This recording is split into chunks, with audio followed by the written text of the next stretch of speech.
వాతావరణ మార్పులో లేక చెట్ల ప్రభావము పండ్లు కూరగాయలు తీరుగా కాస్తుంటాయి.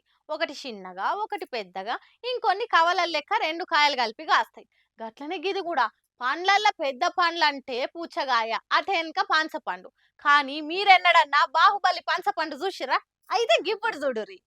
చూస్తుర్రా బాహుబలి పనసపండు ఏం దక్కువ 90 కిలోల దాకుంది. అంబేద్కర్ కోనసీమ జిల్లా అంబాజీపేటల పండ్ల మార్కెట్లకు వచ్చిన గీ పండును చూసి అందరూ నోరెల్ల పెడుతుర్రు. మామూలుగా అయితే అన్ని పండ్లలో పుచ్చకాయ పనస పండే జర పెద్దగుంటాయి. అందులో పనస పండు 25 నుంచి 30 కిలోల దాకుంటది. ఆ సైజ్ చూసి అందరూ పెద్ద పండు అనుకొని ఫీల్ అవుతారు. కోస్తే దగ్గర 10 మంది దాకా తింటారు. అసోంటిది ఇది 80 కిలోలు ఉందంటే చూడురిగా ఎంత మంది పొట్టల పడుతుందో. గన్నవరం లంకలుండే పనస చెట్ల నుంచి ఇది పట్టుకొచ్చినామని దందా చేసిన ఆయన చెప్పిండు. 30 ఏళ్ల సాంది పండ్ల దందా చేస్తున్నా గానీ ఇంత పెద్ద పండు చూసుడు ఇదే తోల్సురు అనుకుంటా అన్ననే పరిశాన్ అవుతుండు.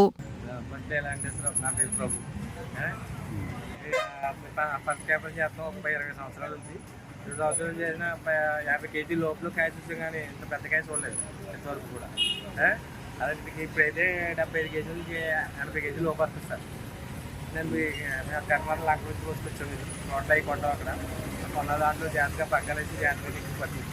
ముగ్గురు మోసుకొస్తే గాని లేస్తలే ఆ పనస పండు. ఇంట్లో 800 నుంచి 900 పనస తొనలుంటాయట. ఈ ముచ్చట చుట్టుపడత పబ్లిక్ తెలవంగానే కొనకున్న మాయ గాని చూద్దాం పాన్రి అనుకుంటా జాతరకు ఎగబడ్డారు పబ్లిక్ అంతా. జూన్ 2 నాటికి కొత్త అధికారిక చిహ్నం రాష్ట్ర గీతం తేవాలని రేవంత్ సర్కార్ తనలాడుతుంటే ఇంకో దిక్కు ఆ గీతం మీద పంచాదికి పరదలేసింది.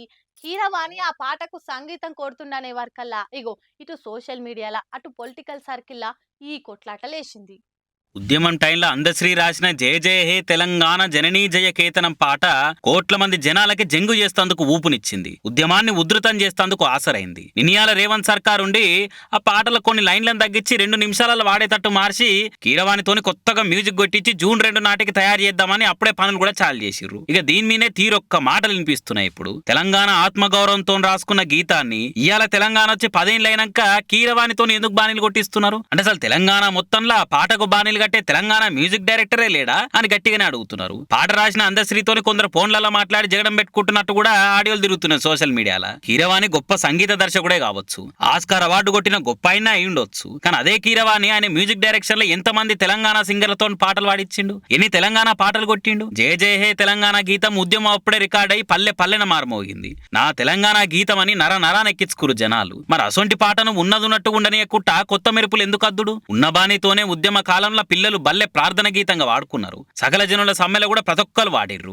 చిన్న స్టూడియోలో చేసిన రికార్డింగ్ అయినా కూడా కోట్ల మంది గుండెల్ని దాకింది కదా. మరి ఇప్పుడు ఎందుకో ఏదో చంద్రబాబు తీరు కీరవాణి రాజమౌళి అనుకుంటా ఏదో పెద్దగా చేద్దామన్న ప్రయత్నాలు ఎందుకు అనుకుంటా ఇంకొందరు గరమెత్తున్నారు. తెలంగాణకు ఏ భ్రమరావతక్కర్లేదు. ఈడ సాహిత్యము సంగీతము జీవనది లెక్క వార్తనే ఉన్నది. ఇప్పుడు ఆస్కార్ అవార్డుదారులు వచ్చి మెరుపులద్ది కొత్త దారులు చూపించేది ఏముంది అనుకుంటా మాట్లాడుతున్నారు ఇంకొందరు. ఈ పాపులిజం జోలికి రేవంత్ ఓకపోవడే మంచిదని హస్తం పార్టీ అభిమానులు కూడా అనుకోవట్టిదట. ఇక ఇంకొందరైతే అడుగు ముంగట్కేసి ఇంకొన్ని లాజికులు తీస్తున్నారు. తెలంగాణ అధికారిక చిహ్నాల రాచరికపు ఆనవాళ్ళు ఉండొద్దు అని చార్మినారు కాకతీయ కళాతోరణం తీసేస్తామని సీఎం రేవంత్ రెడ్డి చెప్తున్నాడు కదా. మరి జయ జయ హే తెలంగాణ గీతంలో కాకతీయ కళాప్రభల కాంతిరేఖ రామప్ప గోలుకొండ నవాబుల గొప్ప వెలిగే చార్మినార్ అని కూడా ఉంది కదా. మరి ఇప్పుడు ఆ లైన్లను కూడా తీసేస్తారా అని అరుచుకుంటున్నారు. మరి ఇక ఇన్ని తీర్లైన వస్తున్న మాటల్ని సర్కార్ పట్టించుకుంటుందా, మార్పులు చేసే మాట మీద వెనక ముందు అవుతుందా ఏంది అనేది చూడాలిగా.